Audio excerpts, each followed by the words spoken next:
بسم الله الرحمن الرحيم الحمد لله الذي أنزل على عبده الكتاب ولم يجعل له عوجا قيما لينذر بأسا شديدا من لدنه ويبشر المؤمنين الذين يعملون الصالحات أن لهم أجرا حسنا ماكثين فيه أبدا وينذر الذين قالوا اتخذ الله ولدا ما لهم به من علم ولا لآبائهم كبرت كلمة تخرج من أفواههم إن يقولون إلا كذبا فلعلك باخع نفسك على آثارهم إن لم يؤمنوا بهذا الحديث أسفا إنا جعلنا ما على الأرض زينة لها لنبلوهم أيهم أحسن عملا وإنا لجاعلون ما عليها صعيدا جرزا أم حسبت أن أصحاب الكهف والرقيم كانوا من آياتنا عجبا إذ أوى الفتية إلى الكهف فقالوا ربنا آتنا من لدنك رحمة وهيئ لنا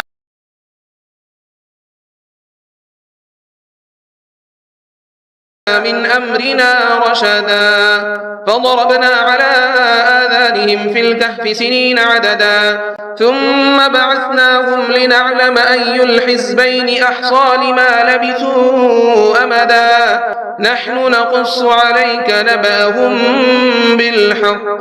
إنهم فتية آمنوا بربهم وزدناهم هدى وربطنا على قلوبهم إذ قاموا فقالوا ربنا رب السماوات والأرض لن ندعو من دونه إلها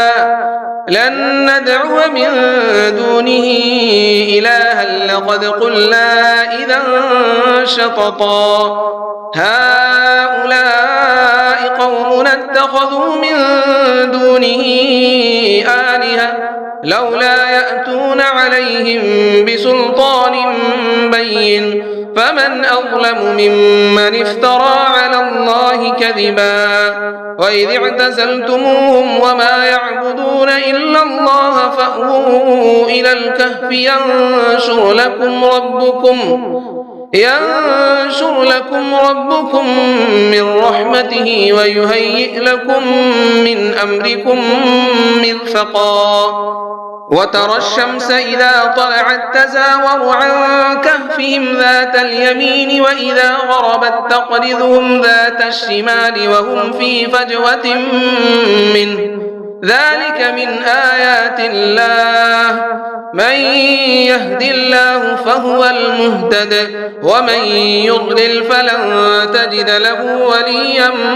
مرشدا وتحسبهم أيقاظا وهم رقود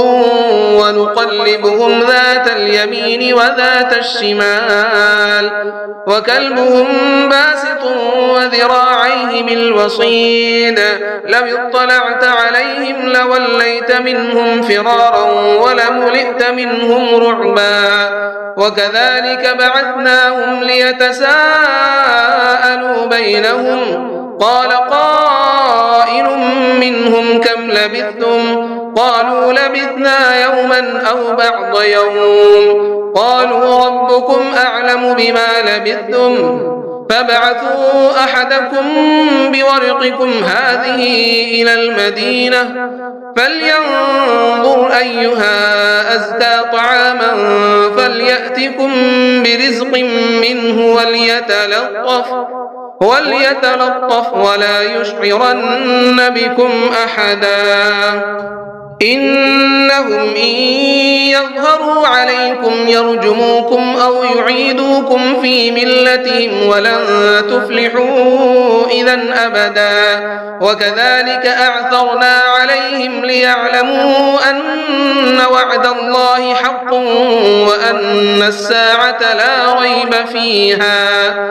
إذ يتنازعون بينهم أمرهم فقالوا ابنوا عليهم بنيانا ربهم أعلم بهم قال الذين غلبوا على أمرهم لنتخذن عليهم مسجدا سيقولون ثلاثة رابعهم كلبهم ويقولون خمسة سادسهم كلبهم رجما بالغيب ويقولون سبعة وثامنهم كلبهم قل ربي أعلم بعدتهم ما يعلمهم إلا قليل فلا تمار فيهم إلا مراء ظاهرا ولا تستفت فيهم منهم أحدا ولا تقولن لشيء إني فاعل ذلك غدا إلا أن يشاء الله واذكر ربك إذا نسيت وقل عسى أن يهديني ربي لأقرب من هذا رشدا ولبثوا في كهفهم 300 سنين وازدادوا 9 قل الله أعلم بما لبثوا له غيب السماوات والأرض أبصر به وأسمع ما لهم من دونه من ولي ولا يشرك في حكمه أحدا واتل ما أوحي إليك من كتاب ربك لا مبدل لكلماته ولن تجد من دونه ملتحدا واصبر نفسك مع الذين يدعون ربهم بالغداة والعشي يريدون وجهه ولا تعد عيناك عنهم تريد زينة الحياة الدنيا ولا تطع من أغفلنا قلبه عن ذكرنا واتبع هواه وكان أمره فرطا وقل الحق من ربكم فمن شاء فليؤمن ومن شاء فليكفر إنا أعتدنا للظالمين نارا أحاط بهم سرادقها وإن يستغيثوا يغاثوا بماء كالمهل يشوي الوجوه بئس الشراب وساءت مرتفقا إن الذين آمنوا وعملوا الصالحات إنا لا نضيع أجر من أحسن عملا أولئك لهم جنات عدن تجري من تحتهم الأنهار يحلون فيها من أساور من ذهب ويلبسون ثيابا خضرا من سندس واستبرق متكئين فيها على الأرائك نعم الثواب وحسنت مرتفقا واضرب لهم مثلا الرجلين جعلنا لأحدهما جنتين من أعناب وحففناهما بنخل وجعلنا بينهما زرعا كلتا الجنتين آتت أكلها ولم تظلم منه شيئا وفجرنا خلالهما نهرا وكان له ثمر فقال لصاحبه وهو يحاوره أنا أكثر منك مالا وأعز نفرا ودخل جنته وهو ظالم لنفسه قال ما أظن أن تبيد هذه أبدا وما أظن الساعة قائمة ولئن رددت إلى ربي لأجدن خيرا منها منقلبا قال له صاحبه وهو يحاوره أكفرت بالذي خلقك من تراب ثم من نطفة ثم سواك رجلا لكن هو الله ربي ولا أشرك بربي أحدا ولولا إذ دخلت جنتك قلت ما شاء الله لا قوة إلا بالله إن ترني أنا أقل منك مالا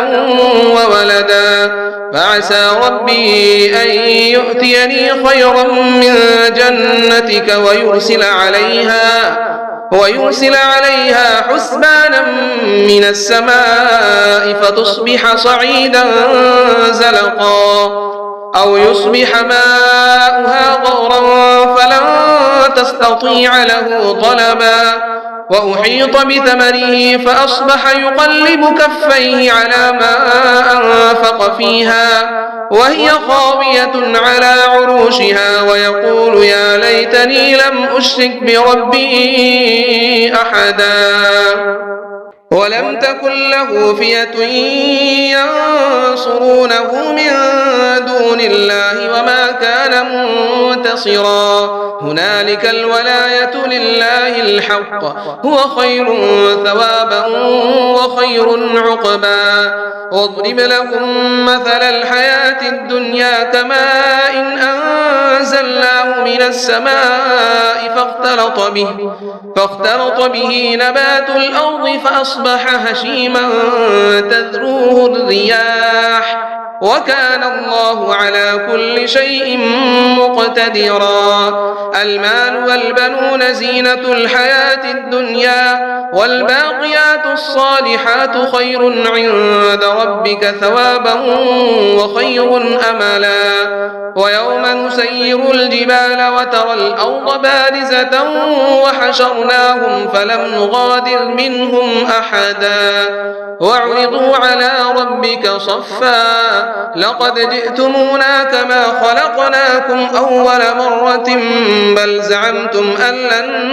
نجعل لكم موعدا ووضع الكتاب فترى المجرمين مشفقين مما فيه ويقولون يا ويلتنا ما لهذا الكتاب لا يغادر صغيرة ولا كبيرة إلا أحصاها ووجدوا ما عملوا حاضرا ولا يظلم ربك أحدا وإذ قلنا للملائكة اسجدوا لآدم فسجدوا إلا إبليس كان من الجن ففسق عن أمر ربه أفتتخذونه وذريته أولياء من دوني وهم لكم عدو بئس للظالمين بدلا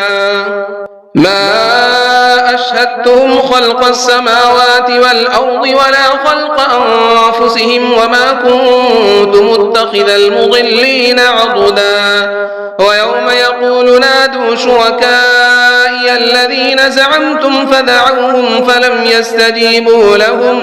فلم يستجيبوا لهم وجعلنا بينهم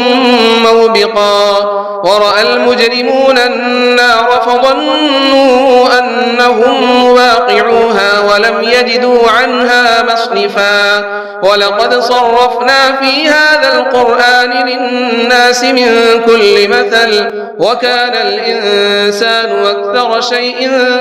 جدلا وما منع الناس أن يؤمنوا إذ جاءهم الهدى ويستغفروا ربهم إلا أن تأتيهم سنة الأولين أو يأتيهم العذاب قبلا وما نرسل المرسلين إلا مبشرين ومنذرين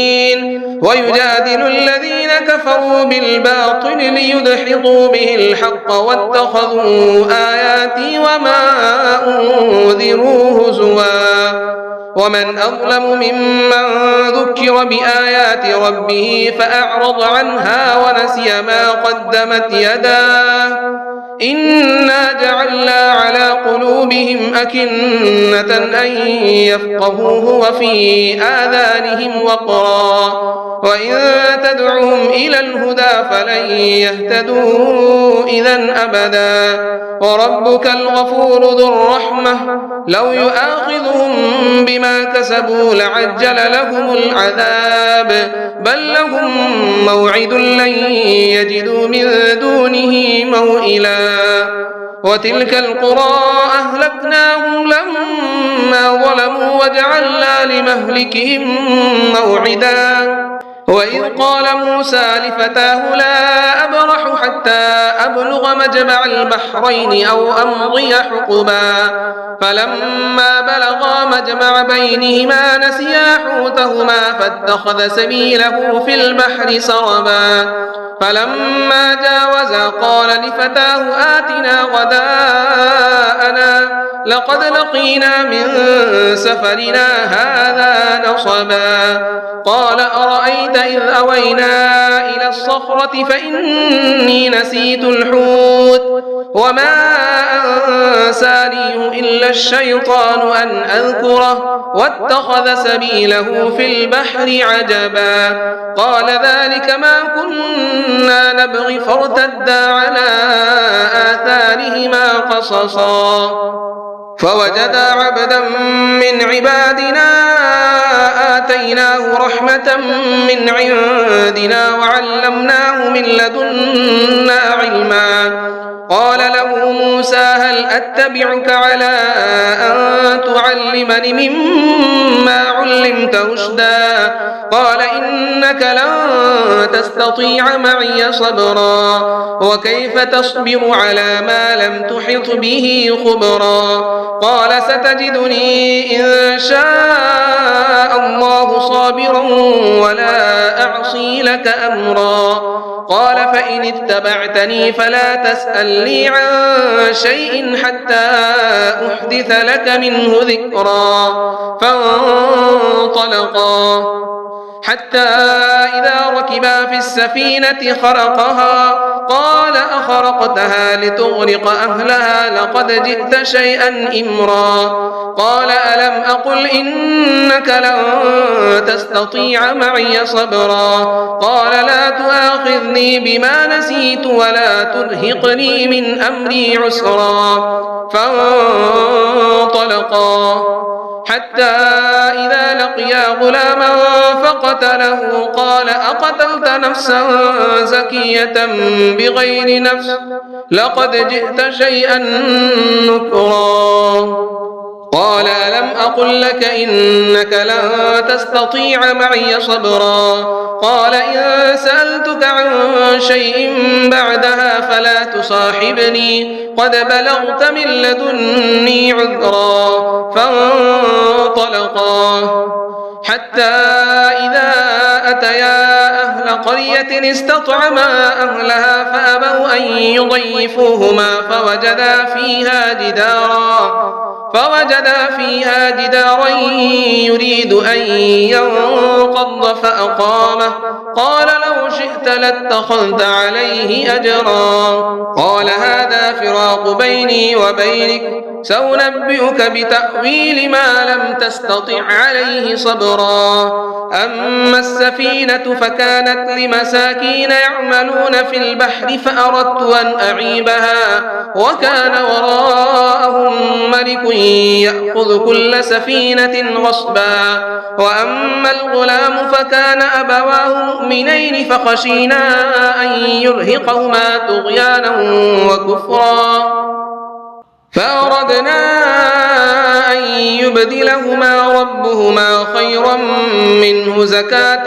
وأقرب رحما وأما الجدار فكان لغلامين يتيمين في المدينة وكان تحته كنز لهما وكان أبوهما صالحا فأراد ربك أن يبلغا أشدهما ويستخرجا كنزهما رحمة من ربك وما فعلته عن أمري ذلك تأويل ما لم تستطع عليه صبرا ويسألونك عن ذي القرنين قل سأتلو عليكم منه ذكرا إنا مكنا ومكنا له في الأرض وآتيناه من كل شيء سببا فأتبع سببا حتى إذا بلغ مغرب الشمس وجدها تغرب في عين حمئة ووجد عندها قوما قلنا يا ذا القرنين إما أن تعذب وإما أن تتخذ فيهم حسنا قال أما من ظلم فسوف نعذبه ثم يرد إلى ربه فيعذبه عذابا نكرا وأما من آمن وعمل صالحا فله جزاء الحسنى وسنقول له من أمرنا يسرا ثم أتبع سببا حتى إذا بلغ مطلع الشمس وجدها تطلع على قوم لم نجعل لهم من دونها سترا كذلك وقد أحطنا بما لديه خبرا ثم أتبع سببا حتى إذا بلغ بين السدين وجد من دونهما قوما لا يكادون يفقهون قولا قالوا يا ذا القرنين إن يأجوج ومأجوج مفسدون في الأرض فهل نجعل لك خرجا على أن تجعل بيننا وبينهم سدا قال ما مكني فيه ربي خير فأعينوني بقوة أجعل بينكم وبينهم ردما آتوني زبر الحديد حتى إذا ساوى بين الصدفين قال انفخوا حتى إذا جعله نارا قال آتوني أفرغ عليه قطرا فما استطاعوا أن يظهروه وما استطاعوا له نقبا قال هذا رحمة من ربي فإذا جاء وعد ربي جعله دكاء وكان وعد ربي حقا وتركنا بعضهم يومئذ يموج في بعض ونفخ في الصور فجمعناهم جمعا وعرضنا جهنم يومئذ للكافرين عرضا الذين كانت أعينهم في غطاء عن ذكري وكانوا لا يستطيعون سمعا أفحسب الذين كفروا أن يتخذوا عبادي من دوني أولياء إنا أعتدنا جهنم للكافرين نزلا قل هل ننبئكم بالأخسرين أعمالا الذين ضل سعيهم في الحياة الدنيا وهم يحسبون أنهم يحسنون صنعا أولئك الذين كفروا بآيات ربهم ولقائه فحبطت أعمالهم فلا نقيم لهم يوم القيامة وزنا ذلك جزاؤهم جهنم بما كفروا واتخذوا آياتي ورسلي هزوا إن الذين آمنوا وعملوا الصالحات كانت لهم جنات الفردوس نزلا خالدين فيها لا يبغون عنها حولا قل لو كان البحر مدادا لكلمات ربي لنفد البحر قبل أن تنفد كلمات ربي ولو جئنا بمثله مددا قل إنما أنا بشر مثلكم يوحى إلي أنما إلهكم إله واحد فمن كان يرجو لقاء ربه فليعمل عملا